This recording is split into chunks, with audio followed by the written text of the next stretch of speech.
Hello and welcome to Wait, It Gets Better, the improvisational storytelling podcast, where we improvise stories for you, the listener. I'm, of course, Levi. I'm Reed. And I'm Seth. And we're here to tell you a story. Really quick, before we begin, I just wanted to say that if you like these stories, if you think they're interesting, send us an email at waititgetsbettercast@gmail.com or message us on Twitter at @getsbettercast. We'd love to hear your thoughts and opinions about the stories that we write. Now on to the stories. Magic transition. Quick to the storymobile. Quick, Batman, to the storymobile. What elements did you guys have?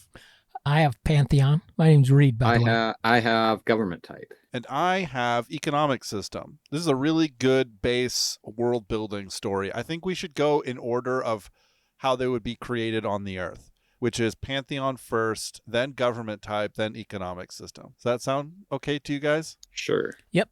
Okay, let's hear about that. And a Pantheon is, in fact, the gods. If there are gods, the creating force, however that ends up being.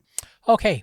Well, the gods, the Pantheon, and the story about the Pantheon are sometimes not entirely the same things. And that's where we get the word mythology. Right. Like stories build up over time, and in a lot of cultures and civilizations, language developed, and recording that language took different forms at first in the telling of stories, and then figuring out alphabets and language and writing things down, and then writing things down on mediums that would actually last more than a generation or a few years. And this Pantheon begins with a creator that was literally outside of time and space and matter. And so there's some point at the beginning of all things, matter comes into existence at a point in time, which of course that's when time came into existence. And this whole subsystem was a universe was created. And there's this story takes place on a world that was created. And some of the children, I use the word children kind of advisedly because that's just the way we can understand it. But there were people that were creatures that were created by this great creator. Right. And there was one group of them that I'm going to call the keepers. And they were as the chaos that came into being with the beginning, with the making of matter, like this chunk of this world, this spheroid world that existed in a universe was just, it had matter in three states: liquid, solid, gas, and the surface of this world was water, and above this was various gases. And Reed, are you doing something based on a book you're reading and the last thing you read was the Bible? Something like that, yeah. Okay. But anyway, I just wanted to explain who these keepers were.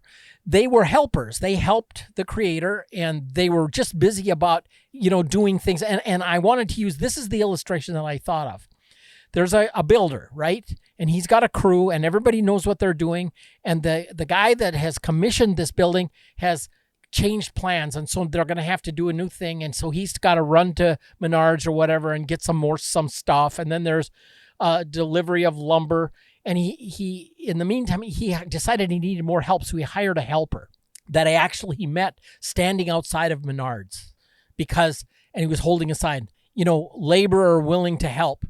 And so they talked a minute, and the guy had almost no experience, but he thought that he would like to get into the building trades. But he says, okay, so I'm going to just need you to get in the truck with me, go to the job site, and I want you to just stick with me, kind of basically, not really, but put your chin on my shoulder, watch everything I'm doing, and listen to everything I say, and just do what I tell you. And some of it will start to make sense. So he gets there, and the first thing they do, he says, go and see that pile of planks, bring me one of those. And then he kind of puts it up in the position that he wants. He says, now hold it there while I measure and mark. And so he completed this thing, he just was saying like to him, "Hey, you," and he says, "By the way, my name is Rob." He said, "I don't know that you make enough sense yet for me to actually give you a name. I'll give you a name like when I notice that you are starting to make sense, because I don't want to waste any energy getting to know you until I know that you're going to be sticking around a while." So I'm just kind of, so the creator has these keepers that he's just basically, here, hold this board while I mark and measure, but they learn to do their things, and these keepers get their jobs. And like, for example, when he brings the mass of solid ground and separates the waters, there are some of these keepers will be in charge of a ridge of mountains. Another one will be just in charge of one mountain. And there will be some of these keepers that are involved with the seas that are developed, that have been, whose boundaries have been marked. Okay. Yeah. So these keepers, you're getting the picture now. Yes. And then as the world is created, there are some of these keepers that take the form of rivers, and take the form of lakes, and take the form of trees and forests, and their job is to help manage all these things that are coming into being. And as they go on, some of them get comfortable, as once the order comes out of chaos, it's a matter of just keeping the system going. And some of them get kind of sleepy and kind of fall asleep. And sometimes they rumble to life when it's necessary, but sometimes they just sleep. And then the sons, one in particular of this creator was Harmon, and he was kind of the leader of the sons of God in kind of taking dominion over this. And they built a place called Goldheim, which is kind of a magical home for the gods and the children of the creator. Yeah. And it's kind of invisible in the heavens and situated above the frozen wastes at one end of the spheroid world. I'll just call it the North Pole but it's up there, and it's a frozen waste. And it's also kind of a physical, there's a physical passageway or gateway to Goldheim that is protected and guarded by one of the sons. And I'm going to name him because he's important. This one, oh my God, I'm sorry. His son Kang, I've named him Kang, and he's the guard of Goldheim. Okay. And he's got other sons and daughters, and they each have their various jobs, and some of them are fairly lax in their responsibilities. And then there's also, there's another class of beings that are involved here, and I'm going to bring them up in a minute. But some of these sons, brothers and sisters of Kang, form what is called the rebellion. And the leader of this rebellion is a son of the creator called Cudgel. And he's not happy with the way the whole things have gone, and he is kind of kind of the Lord of Chaos, so to speak, in this new world. And he'll upset the apple cart, and he will prod some of the keepers into action and fool them and trick them to like having a volcano when it suits this or tsunami. Cudgel's. Yeah, exactly. These kinds of things. Yeah, absolutely. And there's another class of beings that are there to help the sons of God, and they're spiritual beings, but they can manifest themselves. And they're called the lights, and because they often are seen as a shimmering of light by the mortal beings that are created, that inhabit this world. And then I'm going to call Cudgels has seduced some of these lights to follow him. And I'm just calling them the demons because it's an easy handle to get a hold of who's they. So does this kind of lay out kind of what we've got. We've got the sons of God. I want you to think of Kang as a mostly benevolent, kind of a father figure for the children, for the mortals that live on earth, that were created kind of to have a spiritual aspect, but are very tied to the earth as far as needing shelter, food, sustenance, companionship. They create offspring. There's that whole actual physical world, and then the creatures, the birds, and all of this. And Kang is not entirely benevolent, and his children and his brothers and sisters are not entirely benevolent, but the ones that are not in the rebellion are mostly benevolent, but they're a little bit aloof sometimes, and they can be, hence, people want the favor of the gods. And so they'll do different things that they think will court favor.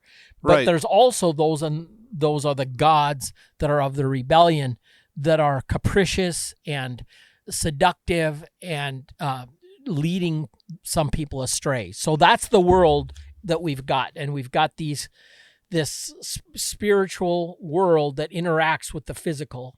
And does that like it. make any sense for you people? Yeah, it does. Okay. And I imagine that there's legends. You people. You people. What do you mean, you people? Yeah. I imagine that there's What do you mean, legends. you people? There's legends about going to the north and traveling to this place. Oh, yeah. And that King himself might seem like kind of a mean or bad person. People would travel all the way there to see him, and Exactly. he's like, I'm not letting you in. I can see your intentions, or I understand your intentions. And I was thinking about that when you said that they were kind of aloof. It's like, what do I care about the movement of birds Yeah. or ants? Yeah. And like, besides the It's not keepers. that I hate ants, Yeah. but I don't want them trespassing onto my area. Yeah. And then the keepers, they have their jobs. I mean, I'm not going to, it's not my job, right? Yeah, absolutely. Yeah. And I'm thinking like one of the keepers has made him, he's grown up in the form of a absolutely glorious tree.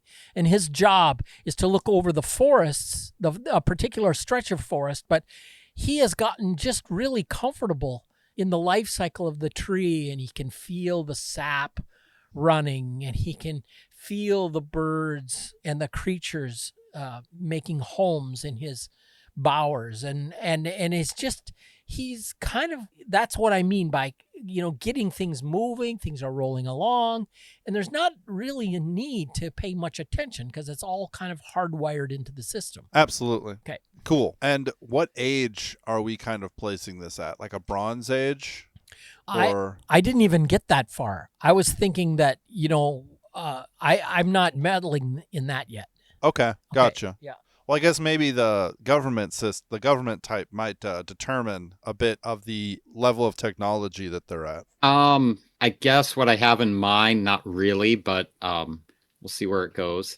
So the government type, at least for a country that inhabits this land, is how would it be? A theocratic military empire, if that makes sense. What it is you have kind of three heads of state, kind of the head of the priestly class, that will assign the heirship of the next emperor or king or ruler of the country, who then in turn appoints a military leader. And between the three of them, they will kind of operate the economy, the well-being of the people, and everyone in this country goes through, not that they have to serve in the military, but do go through a military training. Right. Right. It's kind of like, graduating high school, right? Everyone does it. So it kind of makes it, I was kind of thinking of Switzerland, right? Yeah. I think they do something kind of like that, where it's like one of the reasons that they can stay kind of neutral, right, is like everyone goes through like a basic training and is basically in the militia if they're needed or called on. Yeah. Right.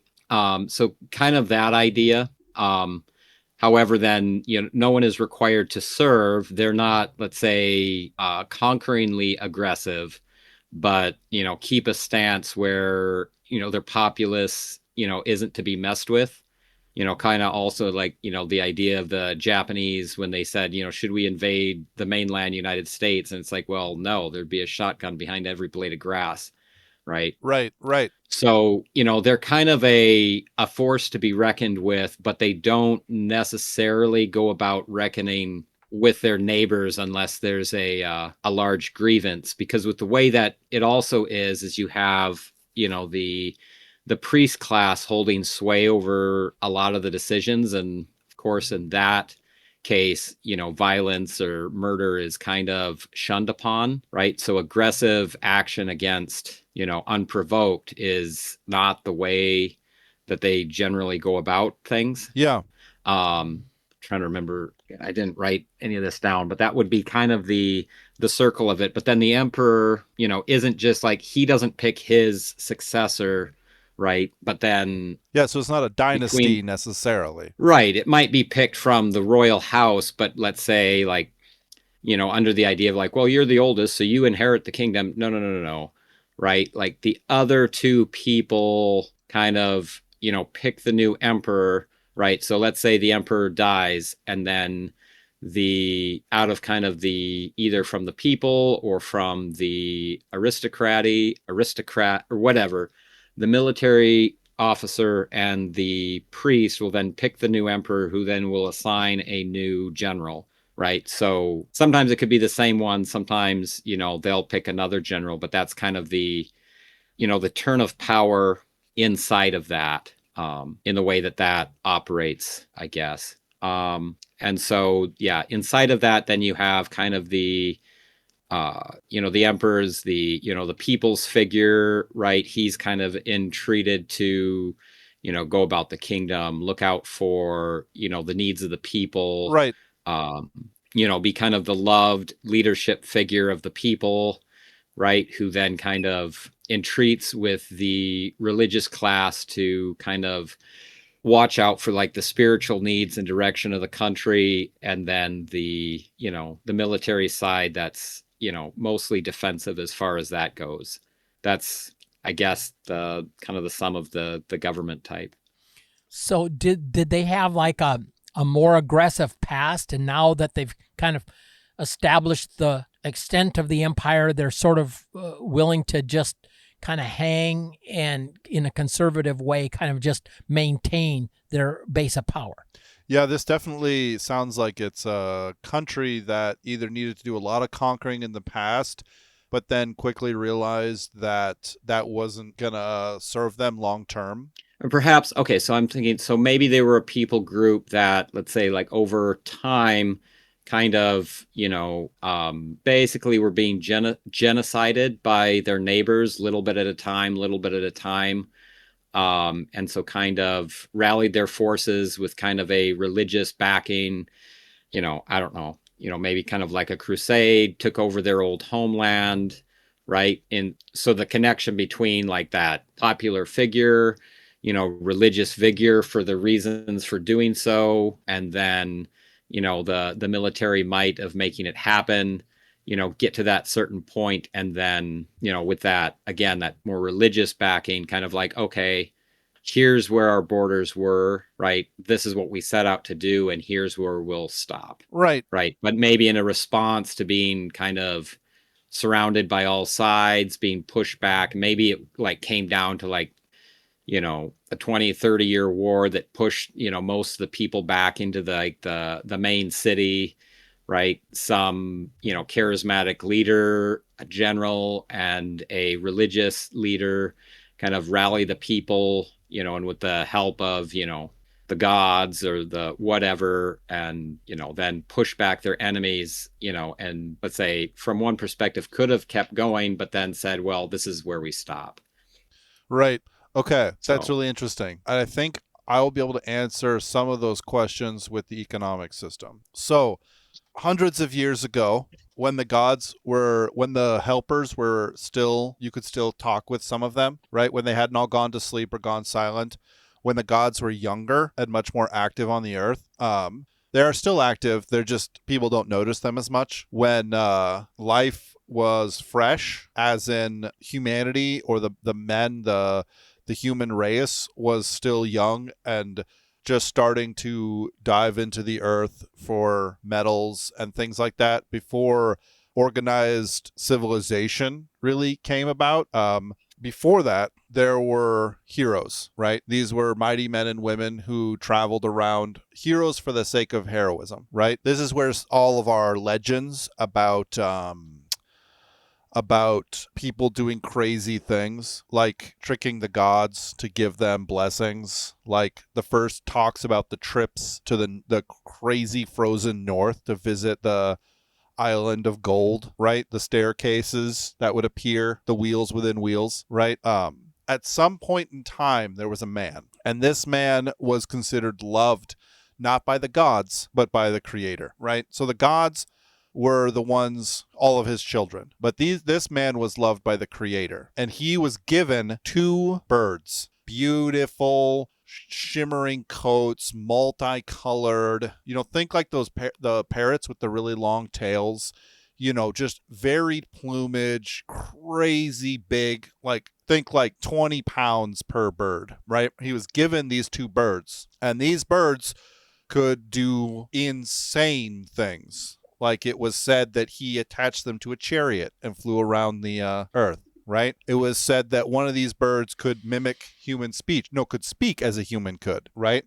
It was these birds could do all these crazy, powerful things. And there's tons of legends about the birds. And the reason why people still tell them and people still talk to them is years after he was said to have done these things, he came to a place, a country, a well-known town, and he had not 2 birds. Those birds were gone at this time. He had 5 birds. And these birds were glorious to look upon, insanely beautiful. Not as glorious as those birds, the 2, but still incredible. And he at this time was very old, older than old. And this is where a bunch of sort of war chiefs were kind of doing their last ditch effort to do negotiation before sort of bathing the earth in blood again, right? This was the last chance for someone to give up. And he sort of made a pact with them, and he gave them each a bird. And he said, in 20 days, each of these birds will lay an egg or lay a clutch of eggs. And these eggs will be more valuable than you can possibly imagine. The birds because everyone knows about the story of the 2. He said, this is the clutch of the 2. They're gone back to the Golden City. This was years ago. In our modern day, there are hundreds of thousands. I don't know how to do the calculation, but 5 birds, 5 eggs per clutch, hundreds of thousands of these birds, millions even, right? And they all are different species, different size. It's not like this is the only kind of birds that are in the world, but you can tell them. Some of them are incredibly mundane, right? Some of the country's birds could lay a clutch every 30 days, right? Some of them laid a clutch once every 10 years, and these became rarer. And these birds, as biodiversity increased, especially between the birds, they started to change. So some birds, like one that he gave to the sea, the people who live by the sea, could dive and stay underwater for a long time and fish, almost like a fish itself, right? Other ones that were in the mountains were better with high altitude. Other ones that were on the plains, it was but as each bird as the biodiversity increased, some of them became much more mundane. Some of them, none of them could ever speak and respond to you, but some of them could mimic. So now people buy and trade in the form of birds, right? People buy and trade because some birds are very rare, and they all have about a 60-year lifespan. So it's not like, your money's no good after 2 years. But some birds are very rare. Some birds are very good to eat, right? And people go around. It's a hobby of rich people to try and collect all the types of birds that exist, right? A bit like Pokemon, except just with birds. And it's said, there's legends that if you can find the right pairs, you can breed back to the original 2. Cool. Right? And if you can breed back to the original 2, then your power would increase. So we're sitting here and people, let's say a couple hundred years later, people think that there's no chance that the original 5 are still around. Mm-hmm. Right? But remember, there was 2 originally, and 2 would make 3, and 3 would make 5. So there's a couple lost generations in between. And it's said that the gods themselves hunger for the birds. Ooh. That they themselves are fascinated by the birds, that something about the birds passed by the creation and the helpers. Mm-hmm. There are no helpers helping the birds along. Went directly from the creator to the men. Yep. This is a direct insertion of his, and it's some people view it as sacrilege that they just use them, that people eat them, or that people use them as currency, right? But some of them are really good. Some of them are like your average everyday pigeon that's very good at homing, they use for messages. If you can breed one that can recite words and that's good at homing, you can then speak to it, 250 words, and then it'll fly off, and it's only trained to recite that back to someone who tells it the code word. Yeah. Some of them are good in the sea for finding shore or for finding fish. Some of them are good in the mines for either being like a canary or finding gems and jewels or special metals. Yeah.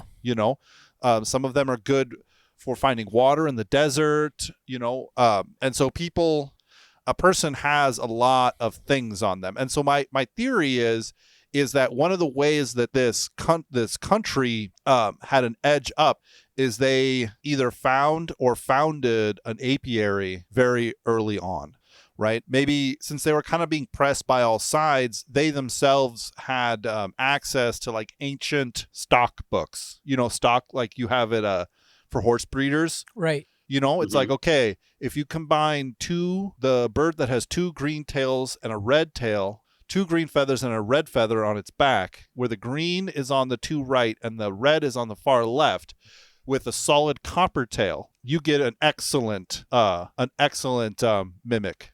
Ooh, and so yeah. then they had this, so they were able to use these to pass messages, to distract people. You send 1,000 mimic birds up in the air, all making the noise of horses clomping, and you can like deceive your enemy as to where you are. I can see coats of arms based on birds and things like that. Yeah. Or armor and plumage. Yeah. People using that to signify rank, but then also like you keep, a guy who goes into battle keeps a cage on him. Yeah. With his Dear Mary Sue letter, his. Yeah. That's the last thing he does before he dies. He lets and it's like considered sacrilege not to let somebody like send out their last bird out. Yeah. So that could be a hook for whoever it is that is the bad guy, the enemy, the work or the forces of evil, is that they have zero regard for the birds. And in my opinion, the birds have to this point been totally uncorruptible. Yeah. Right. So forces of evil, they'll use them because they're the currency, but they don't use them. They aren't considered sacred beasts. Yeah. Cool. And they can kind of be used in a lot of different places. There's like legends about them that, no dragons in this world, but birds. The rock, large birds that fly over the desert that look huge even though they're hundreds of feet in the air. It's like, what is this? So that's the economic system. And so everyone is kind of a bird person, but they're also kind of a breeder, a little bit of a breeder. Yeah, absolutely. Like I just had a thought that maybe our hero is educated at the bird school, right? And he has his own stock books, and he is like trying to start, every child dreams of starting their own apiary. Kind of you think about like a horse town, what's every young kid's dream but to like start his own ranch. Yeah. In the same way, he's like maybe he sees something different, or maybe he gets access to something. Maybe there's methods for preserving eggs, that you can take an egg and preserve it for a certain amount. Like if you don't let it see the sunshine and put something on it, you can preserve it for a certain amount of time. And people use this to keep a certain line pure until they find another bird that they want to breed with it. And so it's like there's all of this minutia of things, but there's a religious aspect to it because the gods are really interested. And part of me says that's one of the ways that they won is that they were willing to take the bird, find rare birds and not sacrifice them, but give them to the gods. Yes. Right? So they were able to find a rare bird combination and then exchange it to one of the gods for favorable outcomes in this next upcoming fight, which they did that a bunch. And everyone's doing that. So if you go up to the gods' chambers up, in the North Pole, a lot of them have, some of them keep them alive, the nicer ones, but some of them have stuffed, like just museums filled with all the combinations or feathers, combinations of feathers, and just, it's like a specific thrall for them. It's a specific thing for them, I think something with that is that when the gods get their hands on them, they won't lay eggs.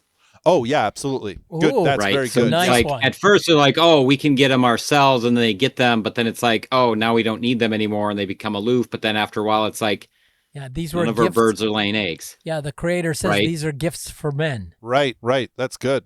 And maybe even that they don't live that long in the gods' possession. Mm-hmm. It's just like, this isn't for you. And so every time the gods have them, they're displays, they're taxidermied, they're, the feathers are all out and displayed on the wall. I keep thinking of like bug collections. Yeah, yeah, Or like capes, or yeah. Right. yeah, like in the beginning of C.S. Lewis's The Voyage of the Dawn Treader, Eustace really liked bugs, insects, preferably dead and pinned to a card. Yes. So my thought was maybe this hero is actually going on, he's like graduated from bird college, and now he has to travel in the first expedition to the north, to where he has, he's in a ship and he's one of 10 other bird minders, and they have to keep all of these birds alive. It's like a deal that they made with the gods that they've been doing. They've been shipping these up, all of the most interesting and complex combinations, ship them up, and then make the trek. There's someone will meet you on the shore, they said. No one's met them on the shore in 40 years. Someone will meet you at the base of the mountain, they said. No one's been at the base of the mountain in 100 years, But it's a successful thing because people come back from it, but they can't talk about what they've seen. They don't understand what they see because they see, the Golden Hall, the Goldheim is what you called it, Reed? Yeah, Goldheim. Yeah, that's what they see, this crazy geometric or non-Euclidean piece of architecture that they don't understand, and they come back without any birds, and so it's like assumed that it's successful. So that's kind of one of the things I was thinking about, that the hero is on his way to the north. Either that North or to Alaska. What's up? North to Alaska. Yeah. Either that or he is on his way, because like people are constant, everyone has like the little like the farmer's almanac. It's like the apiary's almanac. It's like it's got all the most recent combinations. It's got what the rare ones are. It's got how you should find the rare ones. It's got how to detect the eggs and egg color to see if it's a male or female. It's got like all this information, So anytime he's going and he sees like an old abandoned farm, it's like, oh, I have to like check there because they might have preserved their eggs before they died. And if I can find some like really old yellow browners, like that would be, oh my gosh, you know how much yellow browners go for these days? Yeah. I mean, you find me some copper beaks, dude. If you can find me some yellow browners with copper beaks, like we can actually make a go of this trip. Yeah. It's like all of this kind of shorthand slang that has to deal with these, so it's like weird prospecting, Yeah. Okay, so an idea just popped into my head. I love those. How it exactly fits in. So maybe on his trip, like maybe there's like, I don't know, maybe like the trickster is trying to get rid of him because he knows that this is like an up and rising. He kind of holds prominence. Yeah. Because the trickster, perhaps, like he's kind of maybe not the main villain, but maybe like the villain's sidekick, because he's kind of helping that along, gets like a tsunami or a storm that blows them off course, right? And they run aground. And so in their trek to then try to re-get their bearings, right? I'm almost thinking of something, almost like an Odyssey, where then they're far enough north maybe, or I don't know. Yeah. But the thing that popped in my head is, because you mentioned like this farm and it's abandoned, that's what they're finding everywhere. Right. But they come from like the city, and there's expansive lands, and they have farms, and even the countries around them, if you were to take a short visit into their kingdom, right, they have a lot of their cities all on the border. Right. I'm also thinking of like Canada, right, where like 90% of the population lives within 15 miles of the US border. But what they're finding is that right? Everything was abandoned. The rest of the world under this other influence, if you were to be in their country, right, they would be this prosperous country seemingly to be surrounded by a lot of other powerful nations, right? Because what they're showing on the border that they normally have interaction with, right? Large cities, defenses, economic stuff going on, Yeah. right? But all behind it is just like abandoned, right? And the farther out, like the older it is that it's been abandoned, right? Because when they were trying to get at them, right, the whole turn of the rest of the world was to get their apiary, to get their birds. And so over time, I'm also thinking back to one of the other stories we did where they were trying to build like the rocket, and everybody was like, it was just like you face the rocket kind of idea. Yeah. Right. And then it's like you couldn't look at what was behind you. You only focused here. Right. And so maybe that's part of like the thing is that let's say the world has been, now maybe not deceived, but then their attention has been muddled to only look towards, right, that center city. And so all the other countries have slowly over time, right, just are moving closer and closer and closer to trying to be on the border, right? And Right. the rest of the world is like emptying out. Not like they're dying, they're just, everyone is moving to that. Right. I mean, And so like they kind of find a world that's like reawakening with, some of the gods, some of the, other aspects. I'm thinking like the Odyssey or the, some kind of mythical journey that, they've heard about in the stories. But as the people have left this, right, they're finding old settlements, a lot of old things that people have forgotten about. But also it's kind of inhabited by all these kind of wild forces that are whimsical, or it could also be seeming that the a lot of the guardians, is that what they were called? Helpers, keepers. A lot of the keepers have started either going completely to sleep or have started choosing sides.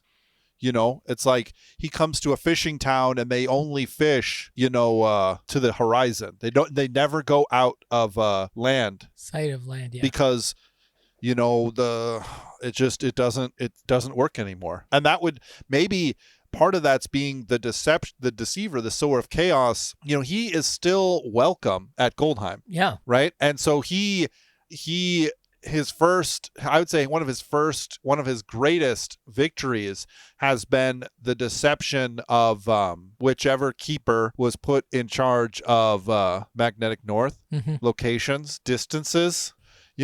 Like I'm reading the Stephen King's Dark Tower series right now, and in it the world, like distance and time, have just like gotten all messed up. It's like, yeah, it's 100 leagues, but it took me 10 years to ride it by horse, and I haven't stopped riding since I started. It's like, well, that's not possible. It's like, well, possible or not, it's what it is. So human beings themselves like are clumping together more and more because, you might go around a hill, and if you can't see your house from the hill, like you might come around and it's been 6 months. Yeah. And so everyone is kind of like, okay, we can build farms, but the farms have to be centered around the towns. Everyone's in hailing distance. And so it kind of looks like everyone's kind of being harried by each other, and maybe there is some of that going on, but there's like watchtowers and like fires lit so that people can look and see humanity, and that like kind of keeps them connected to it. Because if a person were to just go off into the wilderness, who knows? Rumpelstiltskin style thing. Rumpelstiltskin? Is that the guy who fell asleep? Yeah. Style stuff might happen, or has happened, or is legend to happen. And so, and especially where people don't deal with or take in or deal with birds. Yeah. Right. Another thing I wanted to say, which represents a bit of man's fall, a man's kind of desire and self-possession to take the world for what he is instead of accepting the way that the creator has made it, is that you remember our original guy, when he came with the 5 birds, he said, oh, the 2, they've left. Yeah. Because who am I to hold on to? And so his goal was not so that they would turn it into the birds into an economic system. Yeah. His goal, or the hope, was for the interaction with the birds to spread throughout the whole world. But man has clipped the wings of the creator, to use a euphemism that's kind of true, right? They've turned it into an economic system. So even though the birds can fly, and some of them do, only the ones that are really trained to be homing pigeons are allowed. Wow. Yeah. You know, and so one of the things I'd say that the hero sees when he goes out is wild birds, creator birds in the wild. And it like shocks him because he sees one dive and he sees the length of the plumage and he says, that one is worth more than my house, you know, and he's talking to this guy who lives in the wilderness by himself, who doesn't know or care what time it is or what day he cares what time it is, just not what day it is. And he's like, you think, and he points to it and you think I could keep that thing in captivity? And he thinks to like the cart of things, of birds that he has, like he loves them. He feels a connection to them, but he doesn't allow them to like go out. He needs to stay in control to some degree. Ugh. Well, I think this is really cool, and I think we have a decent story here. We'll have to see where it goes in the next episode, because this is just episode 1 of this. Okay. Ladies and gentlemen, thank you so much. Seth, do you have anything else you wanted to add? I just like one other idea. I don't know if that's like the way that it works. I know like kind of in starting out, Reed used some biblical ideas. I mean, we've thrown some things like that.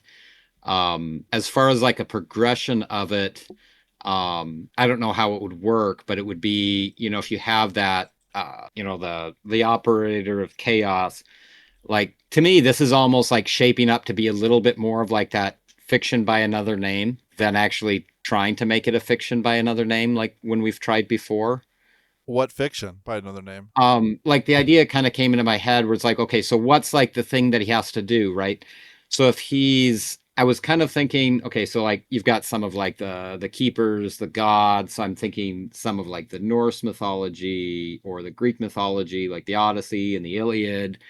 I'm looking at those books on my shelf right now too, but right. So it's like this quest that he's on, but then also with some of the more like biblical tones, right? The kind of agitation of it would be, you said that the kind of the keeper of chaos or whatever, he's not banned from Goldheim, right? Mm-hmm. And so it kind of popped into my head, you know, and, you know, the court of heaven, you know, was assembled and, you know, Satan came and presented himself with the rest.